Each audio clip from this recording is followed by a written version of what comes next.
Dears, എല്ലാവർക്കും ദിജോസ് വേൾഡിൻ്റെ പുതിയൊരു വീഡിയോയിലേക്ക് സ്വാഗതം. ഇന്നത്തെ വീഡിയോയിൽ സംസാരിക്കുന്നത് നിങ്ങൾക്ക് ഓവുലേഷൻ നടക്കാതായി കഴിഞ്ഞു കഴിഞ്ഞാൽ ശരീരത്തിലുണ്ടാകുന്ന ലക്ഷണങ്ങളെ പറ്റിയിട്ടാണ്. ഒരുപാട് പേര് കമന്റ്സിൽ ചോദിക്കുന്ന ഒരു കാര്യമാണ്, ചേച്ചി ഓവുലേഷൻ നടന്നില്ലെങ്കിൽ അനോവുലേഷൻ സൈക്കിൾ ഉണ്ടാവുന്നുണ്ടെങ്കിൽ അത് എങ്ങനെ ഫൈൻഡ് ഔട്ട് ചെയ്യാം എന്നതിനെ പറ്റിയിട്ട്. ഓവുലേഷൻ എന്ന് പറയുന്നത് നമ്മുടെ ഏതെങ്കിലും ഒരു അണ്ടാശയത്തിൽ നിന്നോ ചില മാസങ്ങളിൽ രണ്ട് അണ്ടാശയങ്ങളിൽ നിന്നോ മെച്ചുവർ ആയിട്ടുള്ള, അതായത് മൂപ്പെത്തിയിട്ടുള്ള അണ്ടം പുറത്തേക്ക് വരുന്ന ദിവസമാണ്. ഓരോരുത്തരുടെ മെൻസ്ട്രൽ സൈക്കിളിന്റെ ലെങ്ത് അനുസരിച്ചിട്ടായിരിക്കും നമുക്ക് ഓവുലേഷൻ ഡേറ്റ് കാൽക്കുലേറ്റ് ചെയ്യുന്നത്. ഏകദേശം ഒരു ഹെൽത്തി ആയിട്ടുള്ള ഒരു ഓവുലേഷൻ നമുക്ക് ഒരു കൃത്യമായിട്ടുള്ള ഇടവേളകളിൽ നമുക്ക് ഫൈൻഡ് ഔട്ട് ചെയ്യാനായിട്ട് സാധിക്കുന്നവയാണ്. ഓവുലേഷൻ നടക്കുന്ന സമയത്ത് ഒരുപാട് മാറ്റങ്ങൾ നമ്മളുടെ ശരീരത്തിൽ നമുക്ക് തിരിച്ചറിയാനായിട്ട് സാധിക്കും. ആ മാറ്റങ്ങൾ വെച്ചൊന്ന് ശ്രദ്ധിച്ചു കഴിഞ്ഞു കഴിഞ്ഞാൽ, നമ്മുടെ ബോഡിയെ ഒന്ന് ഇവാലുവേറ്റ് ചെയ്ത് കഴിഞ്ഞു കഴിഞ്ഞാൽ നമുക്ക് ഓവുലേഷൻ ഉണ്ടാവുന്നുണ്ടോ ഇല്ലയോ എന്ന് ഈസി ആയിട്ട് ഫൈൻഡ് ഔട്ട് ചെയ്യാനായിട്ട് സാധിക്കും. അപ്പൊ ആ മാറ്റങ്ങൾ എന്തൊക്കെയാണെന്ന് നമുക്ക് നോക്കിയാലോ. വീഡിയോ നമുക്ക് സ്റ്റാർട്ട് ചെയ്യാം. ഓവുലേഷൻ നടക്കുന്ന സമയത്ത് നമ്മൾ കലണ്ടറിൽ നോക്കി എക്സ്പെക്റ്റഡ് ആയിട്ടുള്ള ഓവുലേഷൻ ഡേറ്റ് കാൽക്കുലേറ്റ് ചെയ്തെടുക്കുന്നതോടൊപ്പം തന്നെ ഒരുപാട് ലക്ഷണങ്ങൾ ശരീരത്തിൽ കാണാനായിട്ട് സാധിക്കും. അതായത് ഏറ്റവും ആദ്യത്തെ ലക്ഷണം എന്ന് പറയുന്നത് സെർവിക്കൽ മ്യൂക്കസ് ആണ്. ഒരു പച്ച മുട്ടയുടെ വെള്ള പോലെയുള്ള ഒരു ടെക്സ്ചറിലുള്ള സെർവിക്കൽ മ്യൂക്കസ് നിങ്ങൾക്ക് ഉണ്ടാകുന്നുണ്ടെങ്കിൽ അതിനർത്ഥം നിങ്ങൾ ഫെർട്ടൈൽ ആണ്, നിങ്ങൾക്ക് ഓവുലേഷൻ കൃത്യമായിട്ട് നടക്കുന്നുണ്ടെന്നതാണ്.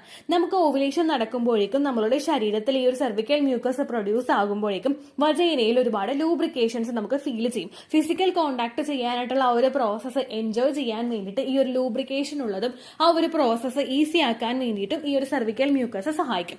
അതുപോലെ തന്നെ നമ്മളുടെ അകത്തേക്ക് എത്തുന്ന സ്പേം കൃത്യമായിട്ട് ശരീരത്തിൽ നിലനിൽക്കുന്നതിനും, സ്പേമാണ് ശരീരത്തിൽ നേരത്തെ എത്തിയിട്ടുള്ളതെങ്കിൽ അണ്ടം വരുന്നത് വരെ വെയിറ്റ് ചെയ്യാനായിട്ടുള്ള ഒരു ചാർജ് കൊടുക്കുന്നത് ഈ ഒരു സെർവിക്കൽ മ്യൂക്കസ് ആണ്. ഈ സമയത്ത് പച്ചമുട്ടയുടെ വെള്ള പോലെ എടുത്ത് കൈവിരലുകൾക്കിടയിലൂടെ ഒന്ന് വലിച്ചു നീട്ടി കഴിഞ്ഞാൽ വലിയുന്ന തരത്തിലുള്ള ഒരു ഡിസ്ചാർജ് അല്ല നിങ്ങൾക്ക് വരുന്നതെങ്കിൽ, തിക്കായിട്ടുള്ള ഡിസ്ചാർജ് ആണ് നിങ്ങൾക്ക് വരുന്നതെങ്കിൽ അതിനർത്ഥം ഓവുലേഷൻ അവിടെ സംഭവിക്കുന്നില്ല എന്നാണ്. അത് മാത്രമല്ല, സെർവിക്കൽ മ്യൂക്കസ് കുറവുള്ളവർക്കും ഇത്തരത്തിലുള്ള ബുദ്ധിമുട്ടുകൾ ഉണ്ടാകാം. അങ്ങനെ വരുമ്പോഴേക്കും നിങ്ങൾ ബാക്കി ശ്രദ്ധിക്കേണ്ടത് ഇനി പറയുന്ന കാര്യങ്ങളാണ്. ഈ സെർവിക്കൽ മ്യൂക്കസ് നിങ്ങൾക്ക് കാണുന്നില്ലെങ്കിലും ഓവുലേഷൻ അടുപ്പിച്ചുണ്ടാകുന്ന മറ്റു പല ലക്ഷണങ്ങളായിട്ടുള്ള ഫിസിക്കൽ കോണ്ടാക്ട് ചെയ്യാനായിട്ടുള്ള താല്പര്യം വർദ്ധിക്കുക, അല്ലെങ്കിൽ നമ്മുടെ ബ്രസ്റ്റിന് വേദനയുണ്ടാവുക, അതുമല്ലെങ്കിൽ നമ്മുടെ അടിവയറിന്റെ ലെഫ്റ്റ് സൈഡിലോ റൈറ്റ് സൈഡിലോ ആയിട്ട് വേദന അനുഭവപ്പെടുക, ഇങ്ങനെയുള്ള മാറ്റങ്ങളൊക്കെ നിങ്ങൾക്ക് സംഭവിക്കുന്നുണ്ടെങ്കിൽ അതിനർത്ഥം ഓവുലേഷൻ ഉണ്ടാവുന്നുണ്ടെന്നാണ്. ഇതുപോലുള്ള ഒരു മാറ്റങ്ങളും സംഭവിക്കാതെ സെർവിക്കൽ മ്യൂക്കസും നിങ്ങൾക്ക് കാണുന്നില്ല എങ്കിൽ അതിനർത്ഥം ഓവുലേഷൻ നടക്കാനായിട്ട് ശരീരത്തിൽ എന്തെങ്കിലും ഒരു ബുദ്ധിമുട്ടുണ്ടെന്നാണ്. അങ്ങനെ വരുന്നവർ ഓവുലേഷൻ കണ്ടുപിടിക്കാൻ വേണ്ടിയിട്ട് ഓവുലേഷൻ ടെസ്റ്റ് കിറ്റ് ഉപയോഗിക്കാവുന്നതാണ്. മറ്റൊരു മാറ്റം എന്ന് പറയുന്നത്, ഓവുലേഷൻ നടക്കാത്തതിന്റെ ലക്ഷണം എന്ന് പറയുന്നത്, നമുക്ക് ഓവുലേഷൻ എക്സ്പെക്ട് ചെയ്ത് നമുക്ക് വരാൻ പോകുന്ന ദിവസങ്ങളിൽ സ്പോട്ടിങ്ങോ ബ്ലീഡിങ്ങോ ഉണ്ടാവുന്നതാണ്. ചെറുതായിട്ടുള്ള ഒരു സ്പോട്ടിങ് ഓവുലേഷൻ നടക്കാൻ പോകുമ്പോൾ നമുക്ക് ഉണ്ടാകുന്നത് നോർമൽ ആണ്. കാരണം അണ്ടം പൊട്ടി പുറത്തേക്ക് വരുമ്പോഴേക്കും ചിലർക്ക് ചെറിയ ചെറിയ സ്പോട്ടിങ് ഉണ്ടാകും. എന്നാൽ നേരെ മറിച്ച് ബ്ലീഡിംഗ് ആയിട്ട് പോകുന്നു, ഒരു ദിവസമോ 2 ദിവസമോ നമുക്ക് പീരിയഡ്സ് പോലെ തന്നെ ബ്ലീഡിംഗ് ഉണ്ടാകുന്നുണ്ടെങ്കിൽ അതിനർത്ഥം അണ്ടം വളരാൻ വേണ്ടിയിട്ടുള്ള ഒരു ടൈം പീരീഡ് നമ്മുടെ ശരീരത്തിന് കിട്ടിയിട്ടില്ല, അല്ലെങ്കിൽ വികസിച്ച് പൊട്ടേണ്ട അത്ര ഒരു ഗ്രോത്ത് നമ്മുടെ അണ്ടത്തിന് ആയിട്ടില്ല, ആ ഒരു കപ്പാസിറ്റി നമ്മുടെ ശരീരത്തിന് ഇല്ല. അങ്ങനെ വരുമ്പോഴാണ് ഈ ഒരു ലക്ഷണം കാണാനായിട്ട് സാധിക്കുന്നത്. അപ്പോൾ ആ ഒരു ടൈം പീരീഡിൽ നിങ്ങൾക്ക് ഇങ്ങനെ ഒരു സ്പോട്ടിങ്ങോ ഒരുപാട് ബ്ലീഡിങ്ങോ അനുഭവപ്പെടുന്നുണ്ടെങ്കിൽ അത് നിങ്ങൾ ശ്രദ്ധിക്കുക. ചെറിയ സ്പോട്ടിങ്, അതായത് ഒരു ദിവസമൊക്കെ നീണ്ടു നിൽക്കുന്ന വളരെ മൈന്യൂട്ട് ആയിട്ടുള്ള സ്പോട്ടിങ് നിങ്ങൾക്ക് ഉണ്ടാവുന്നുണ്ടെങ്കിൽ അതിൽ നിങ്ങൾ ടെൻഷൻ ആവേണ്ട കാര്യം ഇല്ല കേട്ടോ. അടുത്തതായിട്ട് നിങ്ങൾ ശ്രദ്ധിക്കേണ്ടത് നിങ്ങളുടെ മെൻസ്ട്രൽ സൈക്കിളിന്റെ ലെങ്ത് ആണ്. 21 to 35 അതിനിടയ്ക്കുള്ള മെൻസ്ട്രൽ സൈക്കിൾ ആണെങ്കിൽ അതിന് നമുക്ക് ഹെൽത്തി ആണെന്ന് പറയാനായിട്ട് സാധിക്കും. എന്നാൽ 21-നേക്കാളും കുറവും 35-നേക്കാളും കൂടുതലുമാണ് നിങ്ങളുടെ മെൻസ്ട്രൽ സൈക്കിൾ പോകുന്നതെങ്കിൽ അതൊരിക്കലും ഹെൽത്തി ആയിട്ടുള്ള ഒരു മെൻസ്ട്രേഷൻ ആയിരിക്കില്ല. ഹെൽത്തി ആയിട്ടുള്ള മെൻസ്ട്രേഷൻ അല്ല എങ്കിൽ, നമ്മുടെ ഓവുലേഷന്റെ ഗ്യാപ്പും നമ്മുടെ ലൂട്ടിയൽ ഫേസിന്റെ ഗ്യാപ്പും ഒരുപോലെ തന്നെ പോകുന്നില്ല എങ്കിൽ അതിനർത്ഥം ഓവുലേഷൻ കൃത്യമായിട്ട് നടക്കുന്നതിനേക്കാളും കൂടുതൽ ടൈം കിട്ടുന്നു, അല്ലെങ്കിൽ കുറവ് ടൈം കിട്ടുന്നു, അല്ലെങ്കിൽ ലൂട്ടിയൽ ഫേസിന് കൃത്യമായിട്ടുള്ള ടൈം കിട്ടുന്നില്ല, അതാണ് അതിന് അർത്ഥം. അങ്ങനെ വന്നു കഴിഞ്ഞാൽ നമുക്ക് ഓവുലേഷൻ നടക്കാതെ വരും, ഇംപ്ലാന്റേഷനും നടക്കാതെ വരും. അപ്പോൾ നിങ്ങളുടെ മെൻസ്ട്രൽ സൈക്കിൾ ഭയങ്കര ഷോർട്ട് ആണെങ്കിലോ ഭയങ്കര ലോങ് ആണെങ്കിലോ നിങ്ങൾ ഡോക്ടറെ സമീപിക്കണം. ചിലപ്പോൾ നിങ്ങൾക്ക് ഓവുലേഷൻ നടക്കുന്നുണ്ടാവില്ല കേട്ടോ. അടുത്തതായിട്ട് ശ്രദ്ധിക്കേണ്ട കാര്യം, ഇറഗുലർ ആയിട്ട് ബ്ലീഡിംഗ് ഉണ്ടാവുന്നതാണ്.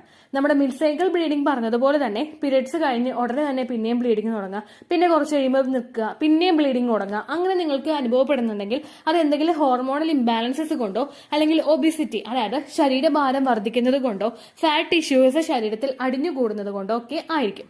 അങ്ങനെയുള്ള വ്യത്യാസങ്ങളും നിങ്ങൾക്ക് ഉണ്ടാവുന്നുണ്ടെങ്കിൽ, ഇറഗുലർ ആയിട്ട് ബ്ലീഡിംഗ് ഉണ്ടാവുന്നുണ്ടെങ്കിൽ നിങ്ങൾ ശ്രദ്ധിക്കുക. അതുപോലെ തന്നെ അടുത്തതായിട്ട് ശ്രദ്ധിക്കേണ്ട ഒരു കാര്യമാണ് ഹെവി ആയിട്ടാണോ ബ്ലീഡിംഗ് പോകുന്നത് എന്നതിനെ പറ്റിയിട്ട്. ഒരു ദിവസം 3 പാഡൊക്കെ ചേഞ്ച് ചെയ്തിട്ട് നിങ്ങൾക്ക് എക്സസ് ഫ്ലോ ഉള്ള ദിവസം ഉണ്ടാകുന്നതും മെൻസ്ട്രൽ കപ്പിന്റെ പകുതി ഭാഗമൊക്കെ നിറയുന്നതുമൊക്കെ നോർമൽ ആയിട്ടുള്ള കാര്യമാണ്. എന്നാൽ അതൊന്നും ഇല്ലാതെ ഒരു 3-4 ദിവസമൊക്കെ ഒരുപാട് പാഡ് ചേഞ്ച് ചെയ്യേണ്ടി വരുന്നു, അല്ലെങ്കിൽ ഒരു ദിവസം കൊണ്ട് തന്നെ ബ്ലീഡിംഗ് നിൽക്കുന്നു, അങ്ങനെയൊക്കെ വന്നു കഴിഞ്ഞാൽ സ്കാൻഡി ബ്ലീഡിങ്ങും അതുപോലെ ഹെവി ആയിട്ടുള്ള ബ്ലീഡിങ്ങും ഉണ്ടാകാനായിട്ട് സാധ്യതയുണ്ട്. അങ്ങനെ വരുന്നവരും ശരീരം ശ്രദ്ധിക്കുക. കാരണം എന്തെങ്കിലും ഹോർമോണൽ ഇംബാലൻസസ് ഉള്ളത് കൊണ്ടായിരിക്കും നിങ്ങൾക്ക് അതുപോലെയൊക്കെ സംഭവിക്കുന്നത് കേട്ടോ. അപ്പൊ ഇത്രയും ബുദ്ധിമുട്ടുകൾ ശരീരത്തിൽ കാണുന്നവർ ശ്രദ്ധിക്കാം. അതുപോലെ തന്നെ നമുക്ക് ഫിസിക്കൽ കോണ്ടാക്ട് ചെയ്യാനായിട്ടുള്ള താല്പര്യത്തെ കുറിച്ച് പറഞ്ഞല്ലോ. നമ്മളുടെ ശരീരത്തിൽ അമ്മയാകാൻ വേണ്ടിയിട്ട് അണ്ടം പുറത്തേക്ക് വരുന്ന ആ ഒരു സിറ്റുവേഷൻ മുതൽ നമ്മുടെ ശരീരം നമ്മളെ തയ്യാറാക്കിക്കൊണ്ടിരിക്കുകയാണ്. അങ്ങനെ വരുമ്പോഴേക്കും നമ്മളുടെ അപ്പിയറൻസിൽ, നമ്മളുടെ ആഗ്രഹങ്ങളിൽ, നമ്മൾ പാർട്ട്ണറെ അട്രാക്ട് ചെയ്യുന്നതിൽ ഒക്കെ ഒരുപാട് വ്യത്യാസം ഉണ്ടാകും. നമുക്ക് പാർട്ട്ണറെ അട്രാക്ട് ചെയ്യാനായിട്ട് നമ്മുടെ ശരീരത്തിലെ ഓരോ ഭാഗവും തയ്യാറായിക്കൊണ്ടിരിക്കും. അത് പാർട്ട്ണർക്ക് ഒരുപാട് വിസിബിൾ ആയിരിക്കും. കാരണം ആ ചേഞ്ചസ്, നമ്മൾ അട്രാക്ട് ചെയ്യാൻ പാകത്തിനുള്ള ഒരുപാട് വ്യത്യാസങ്ങൾ, അല്ലെങ്കിൽ അവരെ അട്രാക്ട് ചെയ്യാൻ പാകത്തിനുള്ള ഒരുപാട് വ്യത്യാസങ്ങൾ ശരീരത്തിൽ സംഭവിച്ചുകൊണ്ടിരിക്കും. ഇതെല്ലാം നിങ്ങൾക്ക് ഫൈൻഡ് ഔട്ട് ചെയ്യാനായിട്ട് സാധിക്കുന്നുണ്ടെങ്കിൽ അതിനൊക്കെ അർത്ഥം നിങ്ങൾക്ക് ഓവുലേഷൻ നടക്കുന്നുണ്ടെന്നാണ് കേട്ടോ. ഇനി ഈ ഒരു ഡേറ്റ് വെച്ച് നിങ്ങൾ കാൽക്കുലേറ്റ് ചെയ്തിട്ട് ബോഡിയിൽ പ്രത്യേകിച്ച് മാറ്റങ്ങളൊന്നും തന്നെ ഉണ്ടാകുന്നില്ലെങ്കിൽ നിങ്ങൾക്ക് ഒരു ഓവുലേഷൻ ടെസ്റ്റ് കിറ്റ് ഉപയോഗിക്കാവുന്നതാണ്. പ്രഗ്നൻസി ടെസ്റ്റ് കിറ്റ് പോലെ തന്നെ ഉപയോഗിക്കാൻ കഴിയുന്ന ഒന്നാണ് ഓവുലേഷൻ ടെസ്റ്റ് കിറ്റ് എന്ന് പറയുന്നത്. ഓവുലേഷൻ ടെസ്റ്റ് കിറ്റിൽ നിങ്ങൾ ഓൾറെഡി ഞാനൊരു വീഡിയോ ചെയ്തിട്ടുണ്ട് ഓവുലേഷൻ ടെസ്റ്റ് എങ്ങനെ ചെയ്യണമെന്നുള്ളത്. അതിന്റെ ലിങ്ക് ഞാൻ കൊടുത്തേക്കാം. അല്ലെങ്കിൽ teachers world ovulation test kit എന്ന് ടൈപ്പ് ചെയ്ത് കഴിഞ്ഞാൽ നിങ്ങൾക്ക് ആ വീഡിയോ ലഭിക്കുന്നതായിരിക്കും. ഓവുലേഷൻ ടെസ്റ്റ് കിറ്റിന്റെ അതിന്റെ പുറകിൽ കൊടുത്തിരിക്കുന്ന ഡയറക്ഷൻസ് അനുസരിച്ചിട്ട് നിങ്ങൾ യൂറിൻ സാമ്പിൾ എടുക്കുക. മോർണിംഗിലെ ഫസ്റ്റ് യൂറിൻ എടുത്തിട്ട് നിങ്ങൾ ഓവുലേഷൻ ടെസ്റ്റ് കിറ്റിൽ യൂസ് ചെയ്യേണ്ട ആവശ്യമൊന്നുമില്ല. അതിൽ ഓരോ ടെസ്റ്റ് കിറ്റിലും എത്രയാണോ ടൈം പറയുന്നത് ആ ഒരു സമയത്തെ വെച്ചിട്ട് നിങ്ങൾ യൂറിൻ സാമ്പിൾ എടുക്കുക. എത്രത്തോളം ഡ്രോപ്സ് വേണോ അത്രത്തോളം ഡ്രോപ്സ് നിങ്ങൾ എടുത്തിട്ട് കൊടുക്കുക കേട്ടോ. പിന്നെ കണ്ടിന്യൂസ് ആയിട്ട് നിങ്ങൾക്ക് ഫെയിന്റ് ലൈൻ കാണുന്നുണ്ടെങ്കിൽ നിങ്ങൾ ശ്രദ്ധിക്കുക. കാരണം ഒരു 5 ദിവസമൊക്കെ ടെസ്റ്റ് കിറ്റ് കണ്ടിന്യൂസ് ആയിട്ട് ഇങ്ങനെ ടെസ്റ്റ് ചെയ്ത് നോക്കിയിട്ട് ഏതെങ്കിലും ഒരു ദിവസം നമുക്കത് പീക്കിൽ വരണം. അതായത് പ്രഗ്നൻസി നമ്മൾ ടെസ്റ്റ് ചെയ്ത് നോക്കുന്നത് പോലെ 2 ലൈൻ നമുക്ക് തെളിഞ്ഞ് കുറച്ച് അങ്ങോട്ട് ആകുമ്പോൾ ഓവുലേഷൻ ഡേറ്റ് ആകുമ്പോഴേക്കും ഈ രണ്ടാമത്തെ ലൈൻ ഭയങ്കരമായിട്ട് തെളിഞ്ഞു വരണം. ഇത് അങ്ങനെയുള്ള മാറ്റങ്ങളൊന്നും ഉണ്ടാവുന്നില്ലെങ്കിൽ നിങ്ങളൊരു കാര്യം ചിന്തിക്കണം, നിങ്ങൾക്ക് PCOD ഉണ്ടോ എന്ന്. കാരണം PCOD ഉള്ളവർക്കും ഈ ഒരു മാറ്റം സംഭവിക്കാം. ഓവുലേഷൻ ടെസ്റ്റ് കിറ്റിൽ ഓൾവേസ് പോസിറ്റീവ് കാണാം കേട്ടോ. അങ്ങനെയൊക്കെയുള്ളവര് നിങ്ങൾക്ക് കൺഫ്യൂഷൻ ഉണ്ടെങ്കിൽ, ബോഡിയിൽ ഒരു ചേഞ്ചസും കണ്ടുപിടിക്കാനായിട്ട് സാധിക്കുന്നില്ല എങ്കിൽ ഒരു ഡോക്ടറെ പോയി കണ്ടിട്ട് ഫോളിക്കുലാർ സ്റ്റഡി നടത്തണം.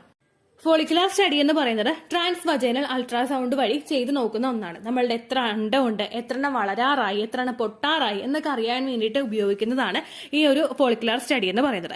ഇത് പീരിയഡ്സിന്റെ 2nd ഡേ അല്ലെങ്കിൽ ഒരു 5th ഡേ മുതലൊക്കെ തുടങ്ങുകയാണെങ്കിൽ അണ്ടം വളരുന്നുണ്ടോ, മെച്ചോർ ആവുന്നുണ്ടോ, തനിയെ റപ്ചർ ആവുന്നുണ്ടോ എന്നൊക്കെ കൃത്യമായിട്ട് അറിയാനായിട്ട് സാധിക്കും കേട്ടോ. അപ്പോൾ ഓവുലേഷൻ നടക്കുന്നതിൽ ഒരു ലക്ഷണങ്ങളും ഇല്ല എങ്കിൽ നിങ്ങൾ ഫോളിക്കുലാർ സ്റ്റഡി ചെയ്യാനായിട്ട് ഒരിക്കലും മടിയരുത്. കാരണം ഒരുപാട് പേർക്ക് ഹോസ്പിറ്റലിൽ പോകാനും ട്രീറ്റ്മെന്റ് എടുക്കാനും ഒക്കെ മടിയാണ്.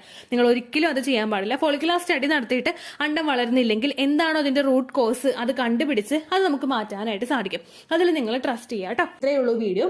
യൂസ്ഫുൾ ആയി കാണുമെന്ന് വിശ്വസിക്കുന്നു. യൂസ്ഫുൾ ആവുന്നുണ്ടെങ്കിൽ ലൈക്ക് ചെയ്യുക, ഫ്രണ്ട്സിനൊക്കെ ഷെയർ ചെയ്ത് കൊടുക്കുക കേട്ടോ. എന്തെങ്കിലും സംശയം ഉണ്ടെങ്കിൽ നിങ്ങൾ കമന്റ്സിൽ ചോദിക്കുക. പണ്ടത്തെ വീഡിയോയ്ക്ക് കമന്റ്സ് ഇടുന്നവർക്ക് റിപ്ലൈ ലഭിക്കുന്നില്ലെങ്കിൽ ലേറ്റസ്റ്റ് ആയിട്ട് ഞാൻ ഏത് വീഡിയോ ആണോ അപ്ലോഡ് ചെയ്യുന്നത് അതിന് താഴെ കമന്റ് ഒന്ന് കോപ്പി പേസ്റ്റ് ചെയ്യാനായിട്ട് ശ്രദ്ധിക്കുക കേട്ടോ. അതുപോലെ ഓവുലേഷൻ ഡേറ്റ് കാൽക്കുലേറ്റ് ചെയ്ത് തരാനായിട്ട് റിക്വസ്റ്റ് ചെയ്യുന്ന ആളുകൾ എത്രയാണോ സൈക്കിൾ ലെങ്ത് അത് മെൻഷൻ ചെയ്യാനായിട്ട് ശ്രദ്ധിക്കുക.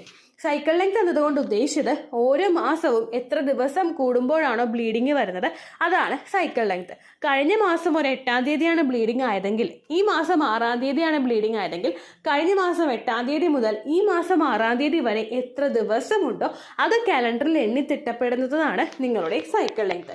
സൈക്കിൾ ലെങ്ത് നമ്മൾ കൃത്യമായിട്ട് കാൽക്കുലേറ്റ് ചെയ്യുകയാണെങ്കിൽ ഓവുലേഷൻ ഡേറ്റ് എളുപ്പത്തിൽ കണ്ടുപിടിക്കാൻ വേണ്ടിയിട്ട് ഒരുപാട് ആപ്ലിക്കേഷൻസും ഒരുപാട് ഓൺലൈൻ ആയിട്ടുള്ള വെബ്സൈറ്റുകളും ഇന്ന് നമുക്ക് അവൈലബിൾ ആണ്. പ്ലേ സ്റ്റോറിൽ പോയിട്ട് ഓൺലൈൻ ഓവുലേഷൻ ട്രാക്കർ എന്ന് ടൈപ്പ് ചെയ്ത് കഴിഞ്ഞാൽ നിങ്ങൾക്ക് അതുമായിട്ട് ബന്ധപ്പെട്ടിട്ടുള്ള ആപ്ലിക്കേഷൻസ് കിട്ടും. അത് പറ്റുന്നില്ല എങ്കിൽ ഗൂഗിളിൽ പോയിട്ട് ഓൺലൈൻ ഓവുലേഷൻ കാൽക്കുലേറ്റർ എന്ന് ടൈപ്പ് ചെയ്ത് കഴിഞ്ഞാൽ അതുമായിട്ട് ബന്ധപ്പെട്ടിട്ടുള്ള വെബ്സൈറ്റുകൾ നിങ്ങൾക്ക് കിട്ടും. അതിൽ നിങ്ങളുടെ ലാസ്റ്റ് മന്തിലെ മെൻസ്ട്രേഷൻ്റെ ഡേറ്റും ഒപ്പം ഞാൻ ഈ പറഞ്ഞ രീതിക്ക് നിങ്ങൾ കാൽക്കുലേറ്റ് ചെയ്യുന്ന സൈക്കിൾ ലെങ്ത്തും എൻ്റർ ചെയ്ത് കൊടുക്കുകയാണെങ്കിൽ നിങ്ങൾക്ക് കൃത്യമായിട്ട് ഓവുലേഷൻ ഡേറ്റ് കണ്ടുപിടിക്കാനായിട്ട് സാധിക്കും. ഫെർട്ടൈൽ ടൈം പീരീഡും നിങ്ങൾക്ക് കിട്ടും. അതായത് എത്ര ദിവസം മുതൽ കോൺടാക്ട് ചെയ്ത് തുടങ്ങിക്കഴിഞ്ഞാൽ നിങ്ങൾ പ്രഗ്നൻ്റ് ആകും എന്നുള്ളൊരു ഡേറ്റും നിങ്ങൾക്ക് പ്രോപ്പറായിട്ട് കിട്ടും കേട്ടോ.